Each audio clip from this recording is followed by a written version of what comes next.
So today we will continue with the forward kinematics. We will talk about Denavit Hartenberg convention. Why, what, how. Any questions that popped up on what we saw last week with the forward kinematics? Anything you want to ask? All clear? Again, you practiced in the lab. I hope things are clear. So we will see a little bit of background as usual.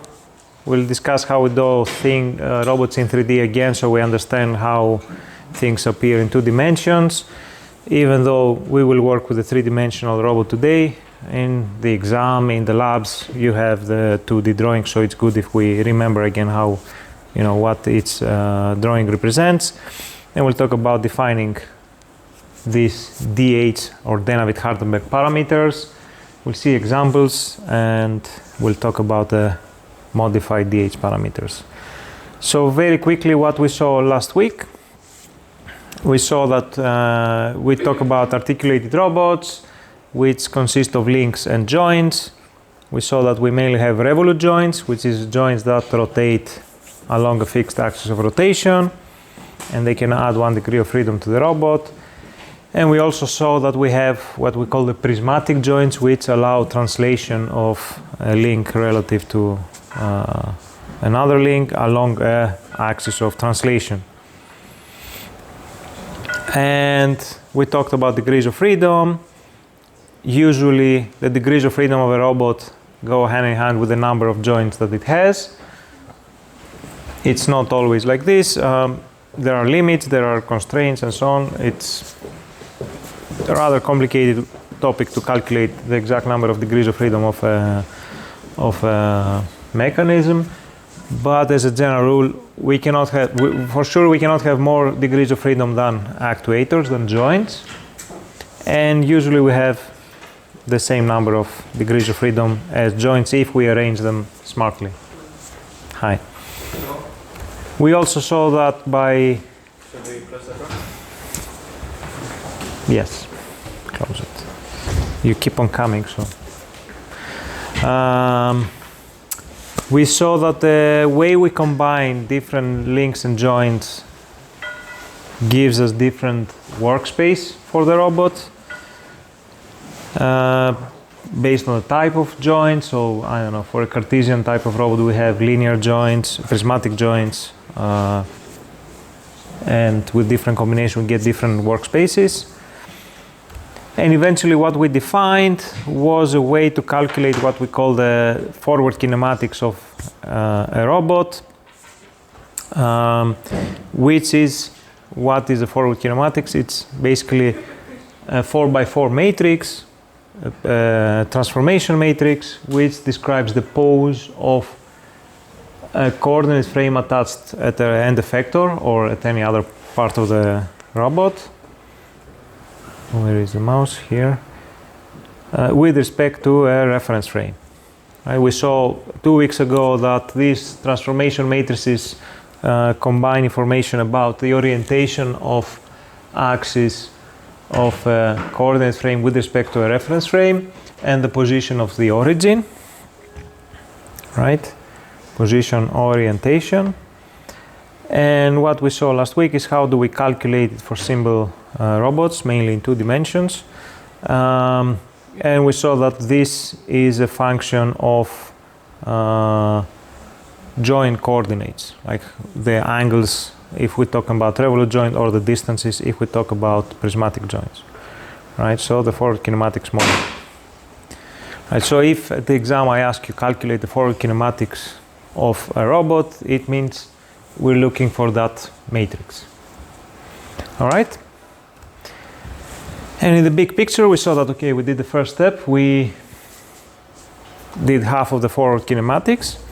That's because today we'll see an alternative approach for defining the same thing, the forward kinematics, for more complicated robots. So we'll talk about this Denavit Hartenberg convention, which is very popular in robotics. It was introduced by these 2 guys, Jacques Denavit and Richard Hartenberg, in 1955, I think. And basically it's used for any kinematic chain, and it describes the transformation from one joint to the next, or basically what happens in between the joints, which is the link. Describes this transformation using 4 parameters. Okay, can be used for any kinematic chain, as I said, and the result is a forward kinematic model. So that's why we're doing it. We already saw how we calculate forward kinematics last week. So why do we need another way to calculate forward kinematics? This is very useful when we have links or robots that don't have a regular shape or any easy way to calculate the transformations from one joint to the next, as we saw last week, right? So we need a structured way of calculating, describing the kinematics of a robot using these 4 parameters that we saw, that we will see, so that we have basically a common language to compare robots and to have things structured. So here you can see like a robot that looks more wobble in shape, and you can imagine that we have basically joints that are arbitrarily transformed relative to each other. So here we have one joint, this blue cylinder. So this is the side view, and this is the top view of the same thing. So like this, and we have another joint here in a arbitrarily orientation. And you can imagine that calculating the transformation from this frame to this frame is not so straightforward as we saw last week. All right. Good. I'm going to come back to this robot at the end, since we'll talk about this robot mainly today. But for the examples, we'll see again the 2D robots. So I'll come back to this later. So let's see. What are the DH parameters? It's basically a convention. We agreed on a way that we calculate parameters for each link. So if we're talking about a robot, I remind you, links are the structural parts between the joints. So here I have joints. I'll leave this aside for now. Here I have joints, and the links are the fixed rigid parts between the joints. Right? So we use 4 parameters to describe this link, which gives me basically the transformation from one joint to the next. All right, and these 4 parameters have names as well. It's the joint offset, or a length, the joint angle, and then we have the link length and the link twist. All right.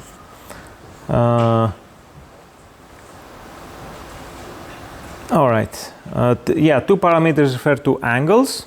You see here we have this joint angle and link twist, which are angles, and 2 parameters relate to lengths. So we have 2 lengths and 2 angles, and that's all we need to know in order to calculate any transformation, basically, from 2 joints.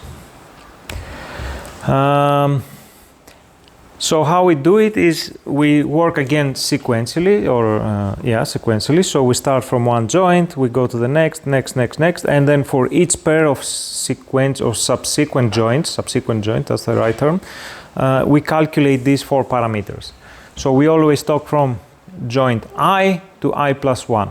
So we start from joint 1, and we calculate these parameters from joint 1 to joint 2, from joint 2 to joint 3.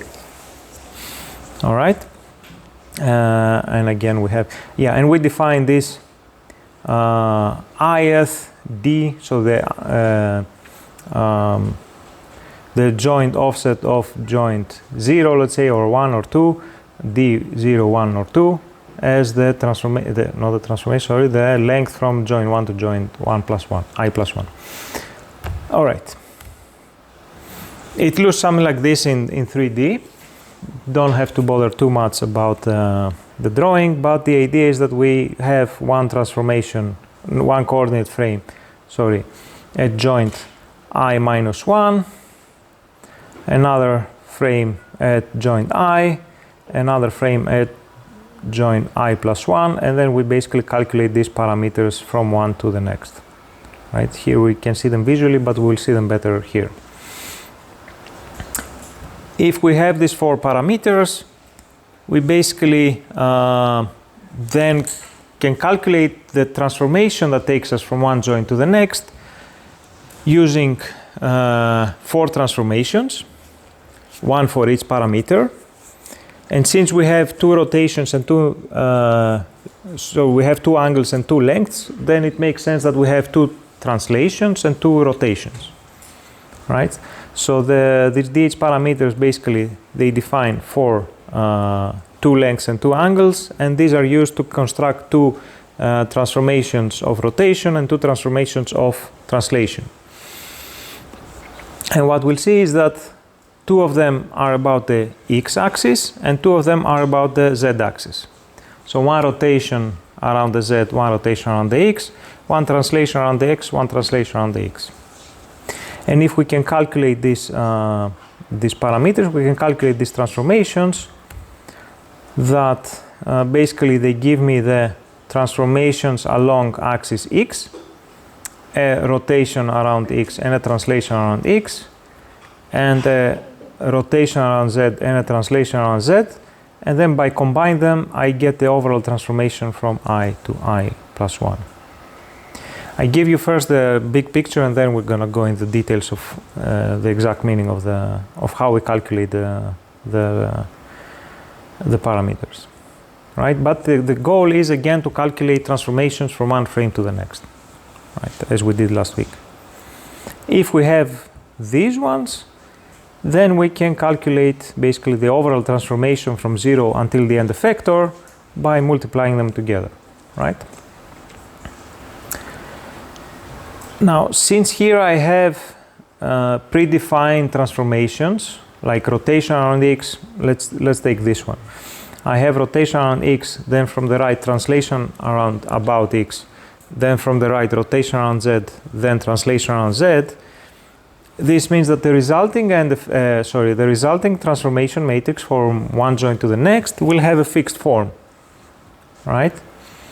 Which is this one. The form is fixed, but the values are not. Right? You see here that I have cosinus of theta, cosinus of alpha, r, d, and these are the 4 parameters that we saw earlier, right? So I'll go back here. We have d, theta, r, and alpha. And we see that the resulting transformation from one frame to the next will always have this form where we just have to go and complete the values that we have calculated. You know, what's the theta for this pair of joints? What's the alpha? What's the r? What's the d? And then I will have, you know, my actual frame. But the form is always the same. So that's why it's, you know, as I say, it's a standard convention of calculating the parameters that results in a standard transformation between frames. Okay, clear so far? Good. How do we calculate these 4 parameters? How are they defined? We'll see a step-by-step guide, and then we'll also apply it on this robot. So this is basically something I 3D printed in the lab, just to demonstrate more visually the parameters in 3D. I hope it's big enough so everybody can see it. It's basically, it has a lot of revolute joints. So it has one here, it has one here, so 2, 3, 4, 5, 6, and then there is one prismatic as well, what I had to take it out. So this is a prismatic joint because it translates and makes a lot of noise. Yeah. And basically here it's also the end effector because that's the last link. So I put also a frame here to represent the end effector. Right, you see it here. Okay. Good. So first, to calculate the parameters, we need to go and construct coordinate frames at each joint, and that's not up to how we like, but it's based on the convention. So the convention tells us how we need to put the coordinate frames on each joint, so that we can calculate the parameters, right? So for each joint, we'll have a coordinate frame as last week, and the first step is to go and put the z-axis of each coordinate frame, right? And the z-axis have to be on the axis of rotation or translation of the joint. Okay, so I'll go and put some z-axis. So if the first joint rotates like this, where is the axis of rotation pointing towards? Upwards or downwards. So this would be something like this. Okay, I cannot put it really, it should be in the middle, but I cannot put it there for practical reasons. But you can imagine that this is in the center. And now this brings us to a small detail that we saw last week in the laboratory, where I told you, or Joanna told you, that some joints have to be with minus, right? So how do we decide whether we put the axis pointing upwards or downwards? Because it would make a difference.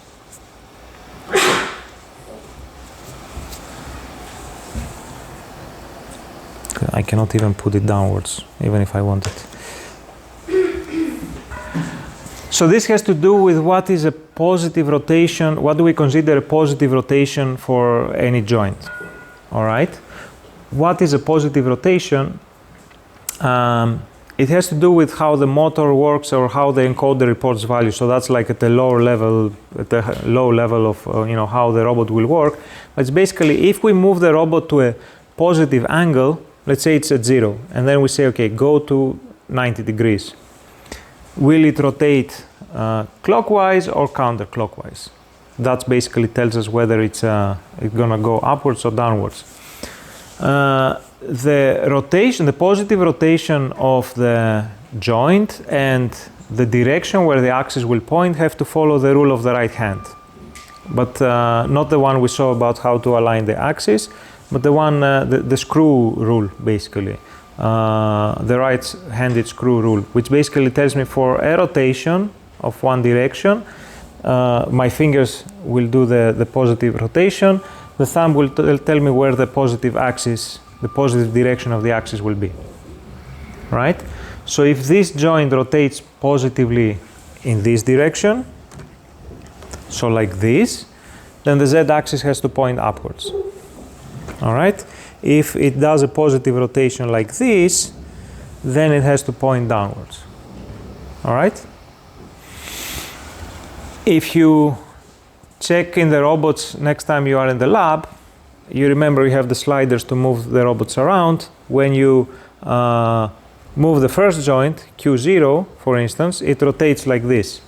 So it does this rotation. So basically, its Z has to be pointing downwards. That's why last week we put a minus on some joints there.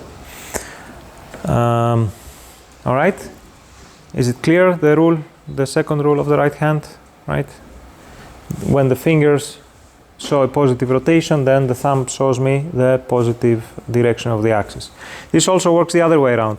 If I have an axis and I want to figure out what's the positive rotation, I put my thumb towards the positive direction of the axis, and then the fingers tell me what is a positive rotation. Right? So each axis, when I have a direction of the positive direction, then I know what is a positive rotation as well. Right? And this works no matter what's the alignment. It will always show me the positive direction. Okay?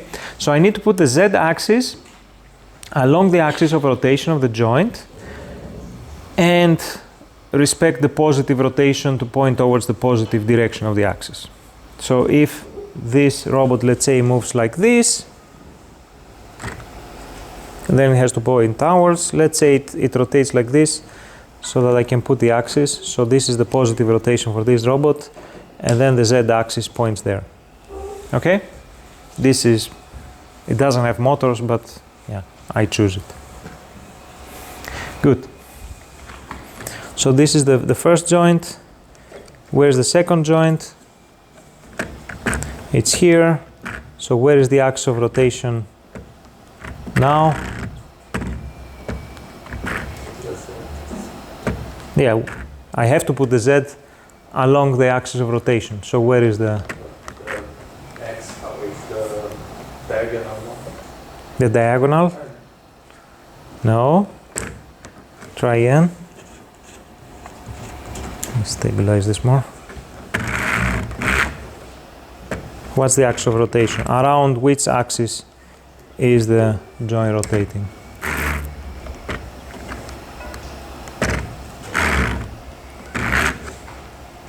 Is it something like this? Something like this? Something like this? Yes. Okay, so it's here. So now basically what does it mean axis of rotation? When I rotate like this axis does not change orientation. Right? Good. So we see we have Z1, Z2. Okay? And we do the same thing for all the axes. So I have, for all the joints, sorry, I have another joint here.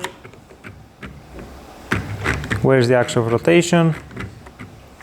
Again, it's towards you in this configuration, right? I'll remove this for now. Okay, another joint here. Same thing, towards you. Okay. Let's put this like this. So I have another joint here.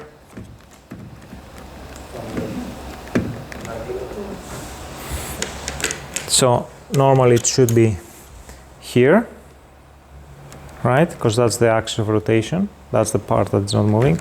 I cannot put it there, so I'll put it here. But you have to imagine it's inside. All right, almost there. What about this one? This is this axis of rotation, right? And we say here that, okay, the z-axis aligned with the axis of rotation or translation for each joint. It's rotation for the prismatic joints, but it has to be translation for the, sorry, it's rotation for the revolute joints, but it's translation for the prismatic joints. Right, so again, I have to figure out what's the axis of translation here. So it's this direction. So the z-axis has to be here. Okay? Good. Now, we have defined where's the z-axis, and we need one more axis to define a coordinate frame, right? Because we don't know, if we know just the z, we don't know where is the origin, because it can be anywhere along the axis, and we also don't know the direction of the other two axes. So we know they're going to be perpendicular to this one, but we don't know, how they will be. So the next step is to define the second axis for each frame, the x-axis. And one step I forgot to mention, okay, but it's not here, is that we also define the z-axis of the reference frame, of the base frame. All right? This one we choose how we like, based on, I don't know, what's convenient for the setup. In my case, it's convenient to put it like this. But I just define the z-axis, because the other axis I have to define according to the... So this is fixed. It's like the reference that I will calculate the forward kinematics for. And I choose it, the z, how I like it, and the rest I use the convention. For the end effector, I can put it how I like it, all three axes at once, right, as I did here. So I already defined what's the end effector frame, and it's there. All right. So for defining the x-axis for each frame, I need to calculate what is the corner perpendicular between subsequent z-axis. So I start from z0 and z1, and I have to find what a line that is perpendicular to both of these axes. Okay? Is that always feasible? If I have two lines in space, how arbitrarily oriented? Can I always find a line that is perpendicular to these two other lines? No? So you asked if I can find a line that is perpendicular with any two lines? What if the two lines are already perpendicular to each other? So let's think of different cases, and now this is going to be useful.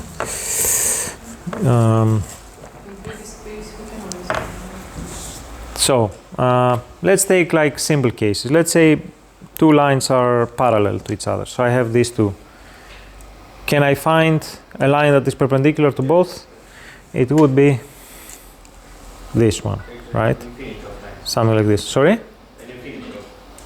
An infinity of other lines, right? Can be anywhere here. Good. If the two lines are collinear, same thing. So it can be any line here, here, here, any rotation here, right? Good. What if the lines are not parallel or collinear and they are like, I don't know, intersecting? Can I find a line that is perpendicular to both? Yes, if I go from the other plane. It would be something like this, right? This is perpendicular to both. All right. What other cases we have? Parallel, collinear, I don't know, intersecting. They are what we call asymptotic, right? Because they never touch. They're not parallel, but still these two lines will never touch. They will never intersect anywhere, right? Can we have a line that is perpendicular to both of these?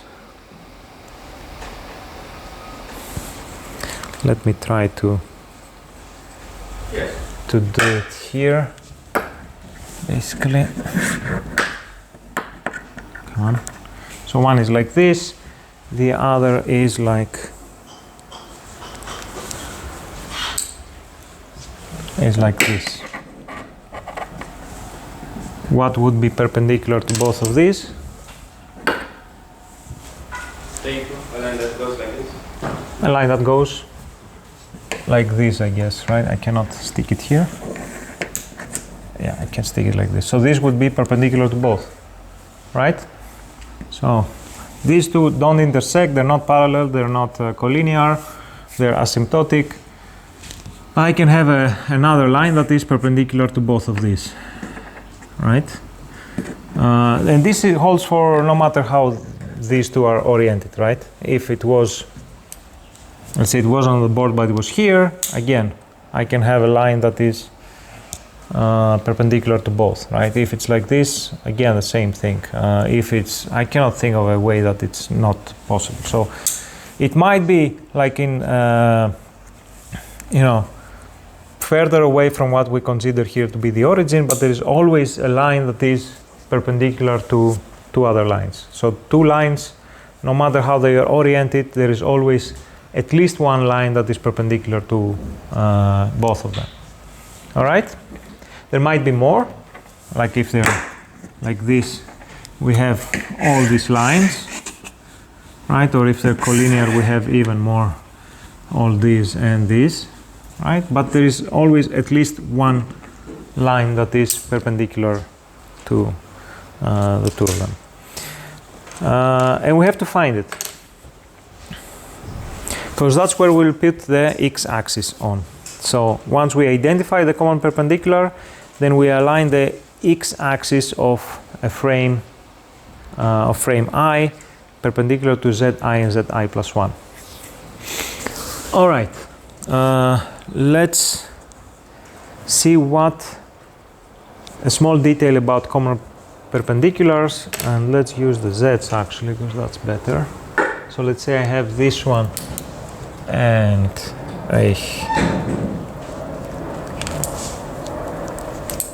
this one is not good because it's broken, but let's say we have this one and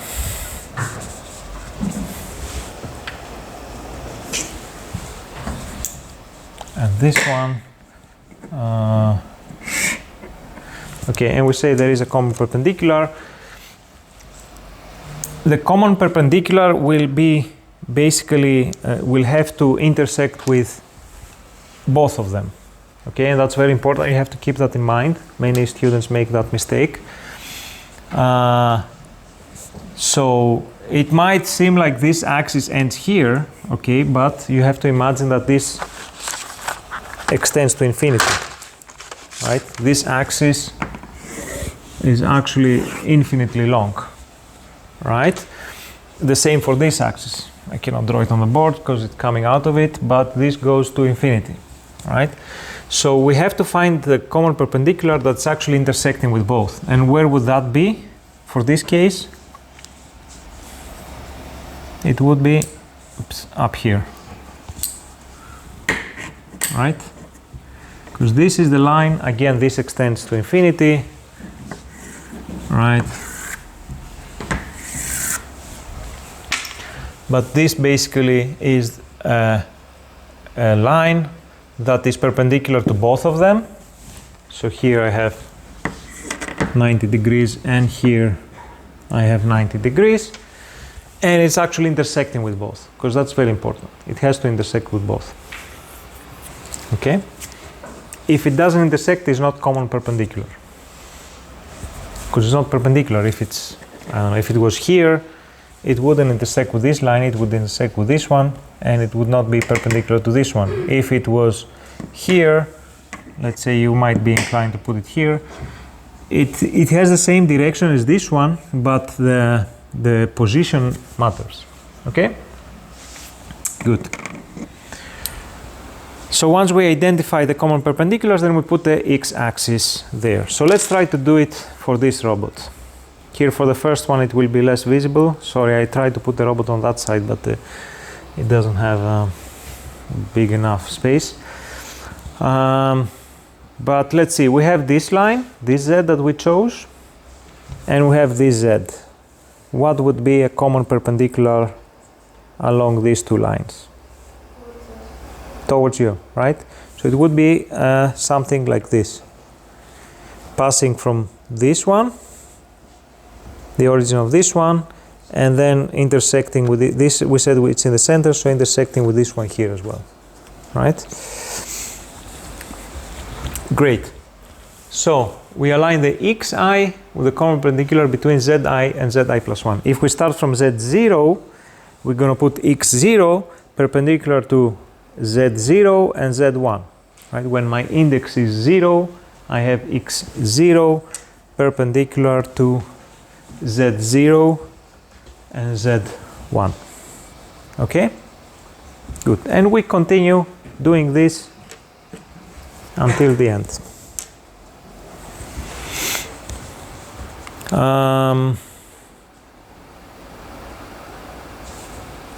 Maybe to mention it here, since it's here, we choose the positive direction of xi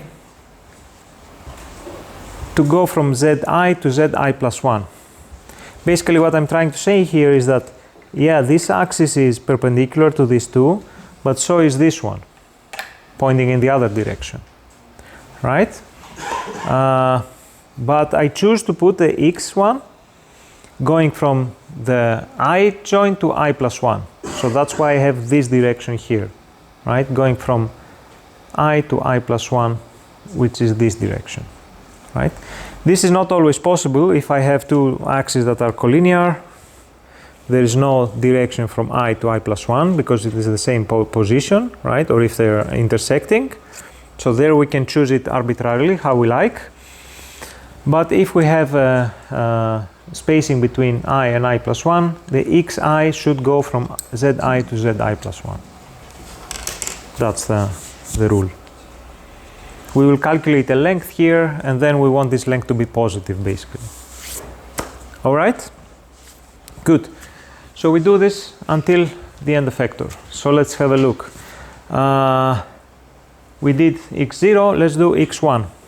So x1 is perpendicular to x1 is perpendicular to z1 and z2, right? What would be perpendicular to these two lines? Imagine that this is in the center here. Sorry? Z3 is the one points towards the right. Z2 is this one. Sorry, I didn't see it. Yes, you're right. Yeah, I was, but it doesn't. Yeah, all right. Good. So, yes, sure. So Z1 to Z2, you're right. What's perpendicular to these two? So Z1, Z2, they're like this. Sorry? The what? The forward one. The one coming towards you? Yeah, so it would be something like this one here, right? It should be intersecting with both, and we said that this one is actually here. Okay.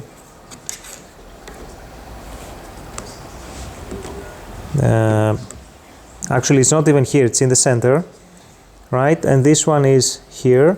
So it should be an axis coming out from here. Okay? There's a question? No. It's not feasible to always put the axis right where they should be. Maybe next year I'll manage to improve that, but yeah, for now you have to imagine that this is like this, basically. Okay? Couldn't put it here because this thing rotates. Now I'll put it here just for easiness, but yeah, you should imagine that this is in the center. These two intersect because this is in the middle and this one is here, so they intersect. So I can choose to put the X like this or like this. It's up to us. Okay? Okay, good.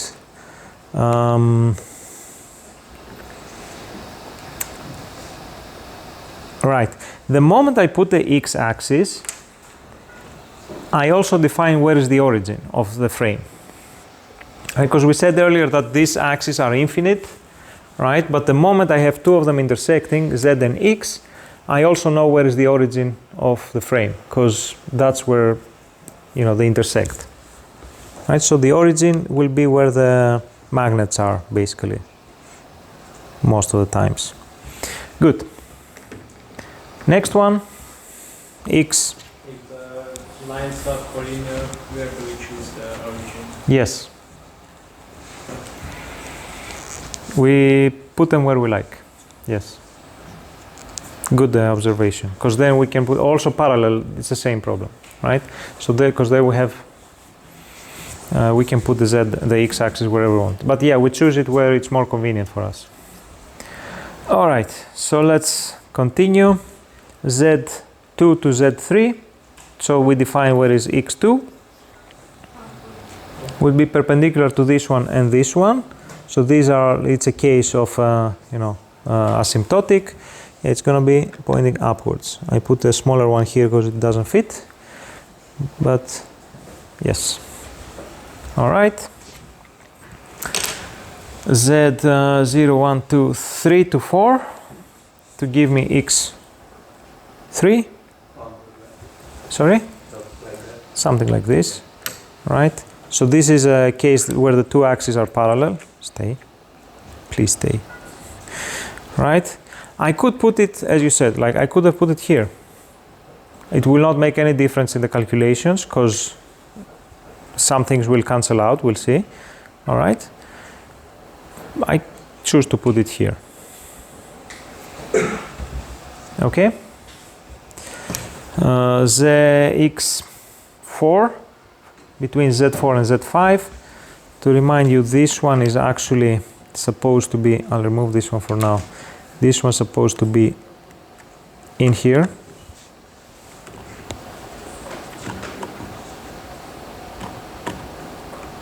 Where would that be?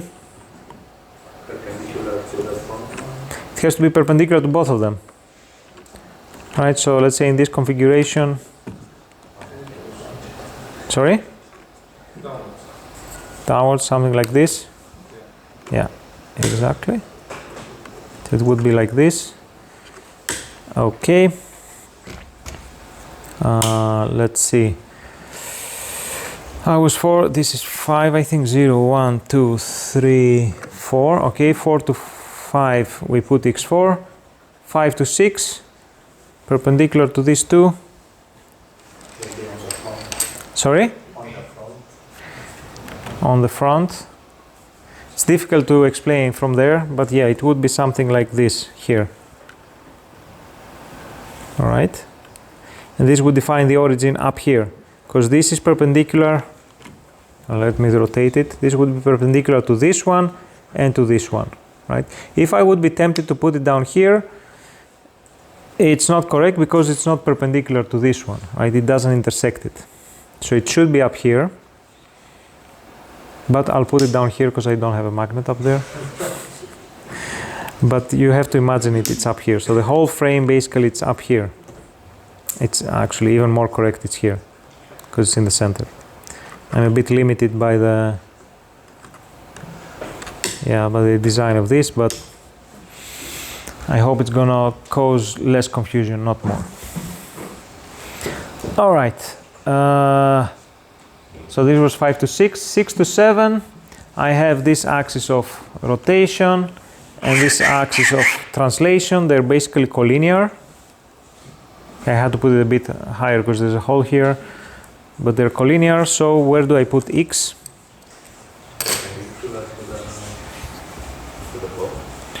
Yes, which is, can be this one, can be this one, it can be this one.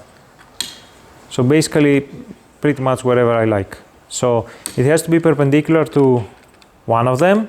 It will be perpendicular to the other one because they're collinear, right? But it can be anything around here, and it can be anything, wherever I like here. Let's say I put it here. Okay. And then the last one is 7 to 8. Let me rotate it. 7 to 8, which is basically the axis of translation of the prismatic joint with the end effector Z. So here again I follow the same rule. Z to the next Z and what's perpendicular. These are again collinear. Okay, here they look parallel, but remember that this one is in here. We can even consider this translation, we'll see. So again, since they're collinear, it has to be perpendicular to this one and then how I like it. All right, let's put it the same direction as this one. Almost.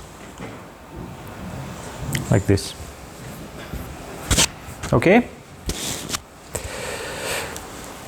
All right, so we have all of them. We have frame 0, Z and X, frame 1, Z and X. No, frame 1 is this one, sorry. Z and X, 2, Z and X, 3, Z and X, 4, 5, 6, 7, and the factor 8. All right. Good. Now we know two axes, which gives us basically the full definition of a coordinate frame, right? Because if we know two axes, we know where the third one will be. There is no freedom there. It has to follow the rule of the right hand, x, y, z, right? So we know where the y-axis would be on any of them. But we don't put it because we don't need it. And to keep the drawings or the robot a bit simpler, it doesn't add any value by having it, so we just keep it without the y-axis for now. We saw earlier that all the parameters, and we'll see it again actually, that all the parameters are about the z and x translations and rotations, so y does not matter at all. Right, so once we have these frames, we can start calculating the DH parameters for each subsequent joint, pair of joints. Right, let's see how we do that one. So if you remember, we had 4 parameters. R, let's put them in the same order, alpha, d and theta. And theta, and since we're talking about Ri, R0, R1, R2 and so on, I basically find it convenient to just make a table where we have I here, and here we have 0, 1, 2, 3, and we will continue. And here basically have Ri, alpha I, di, theta I, and we'll also talk about offset. You'll see that's not really a parameter per se, but yeah. Okay, so we calculate these 4 parameters plus 1 for each pair of angles, pair of joints, right? So what is Ri? R0 for the first one. It's the distance between Zi and Zi plus 1 measured on xi. So when I is 0, it's basically Ri, it's the distance from Z0 to Z1, because 0 plus 1, 1, along, I don't know how to draw this, along x0.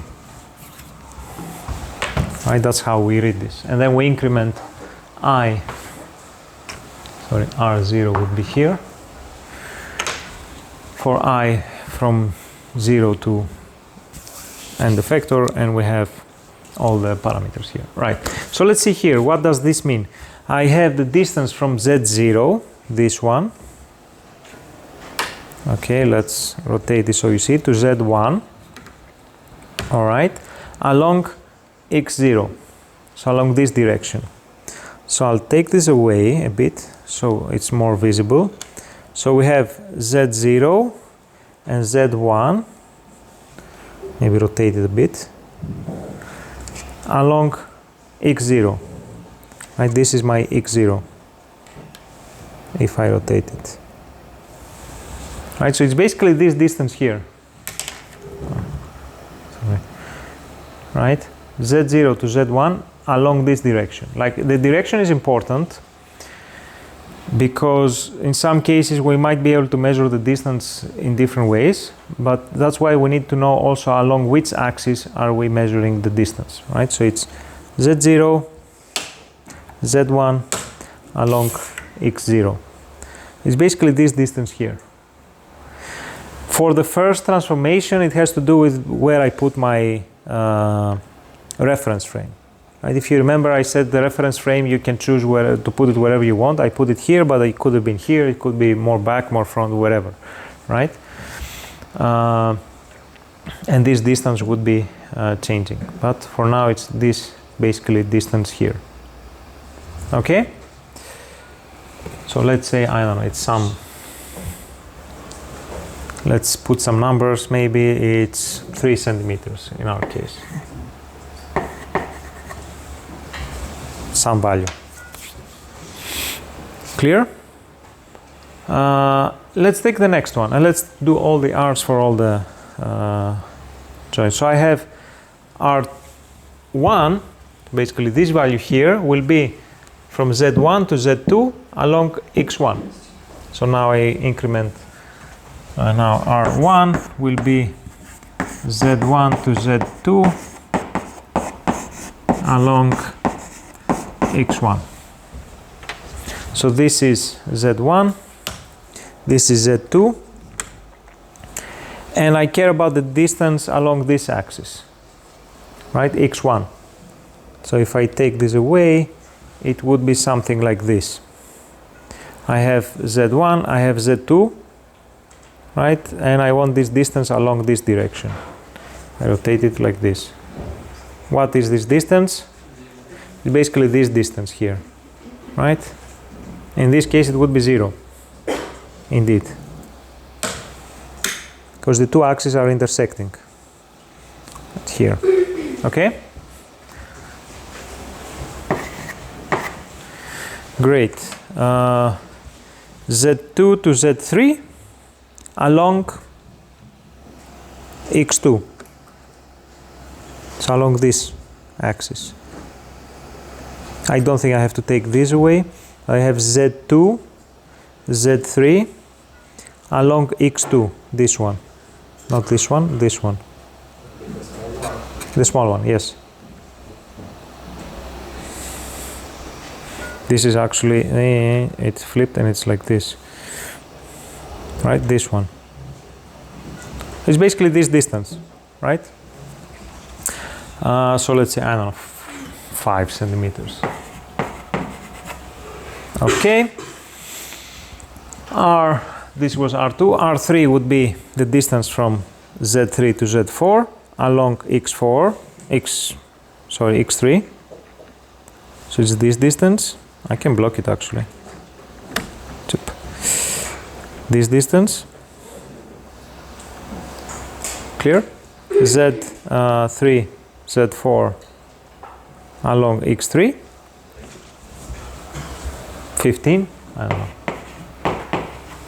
And so on and so forth. I'm not going to write all the parameters down. Or maybe I will. For the angles, it's going to get more interesting. So 4 would be from here to here. But just to clarify, this is in here. So the distance from this one to this one along this one. They're basically, these ones are intersecting. So it's 0.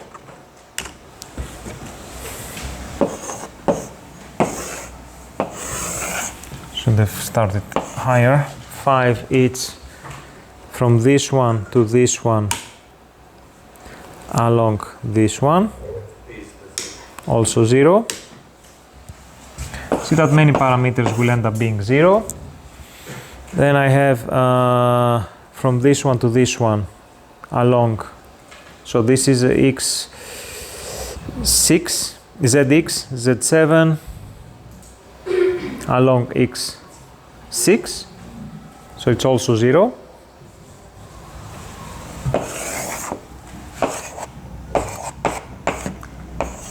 And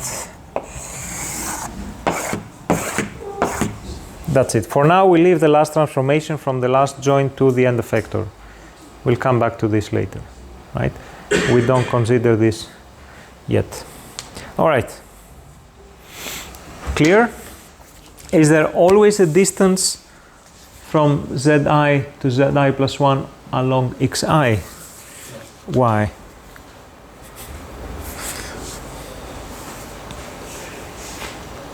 How did we choose Xi? We choose Xi to be perpendicular to Zi and Zi plus 1, which means they intersect, which means there is always a distance along these two axes, along Xi, right?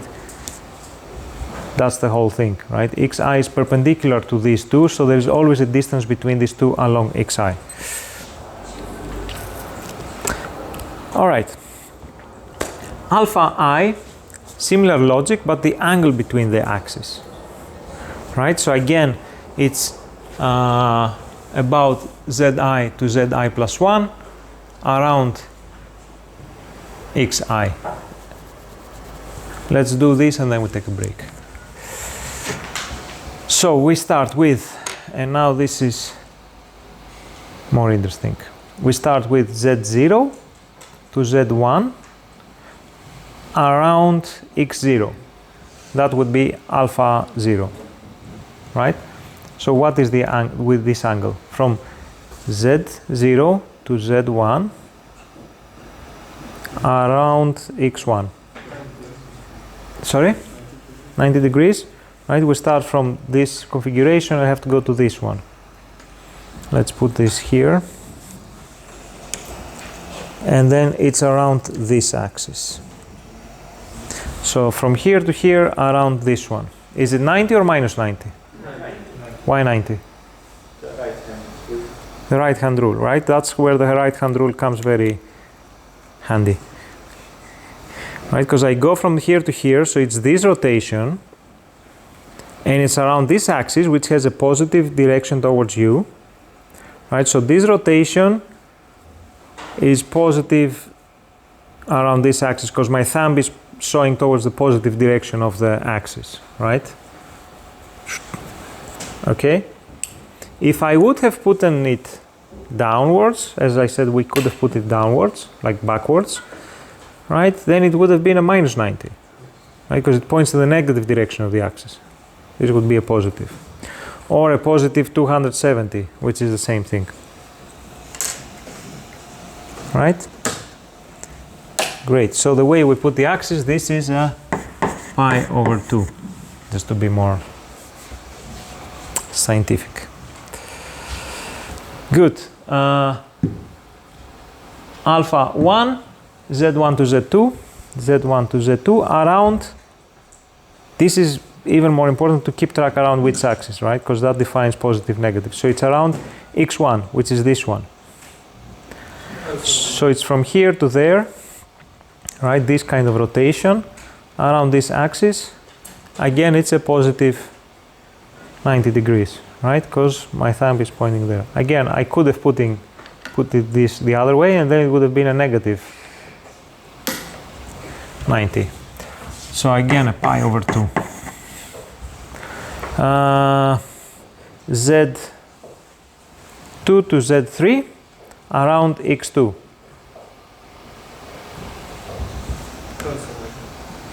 So from here to here, it's 90 degrees. And because it's around this axis, it's a positive 90. Okay? Again, pi over 2. Good. From 3 to 4, around x3, it's 0 because they're parallel, right? It's basically this rotation. So if I rotate this one, it would be this rotation around this axis. Okay. So 0. From 4 to 5, around x4. I'm like this, I go like this. 90 again, positive. It's all positive. And from here to here, around this one, basically, as we said, it's this. So this rotation. Z5 to Z6 around x5. Sorry? Now let me rotate it. So it's this rotation. Also positive. Pi over 2. 6 to 7.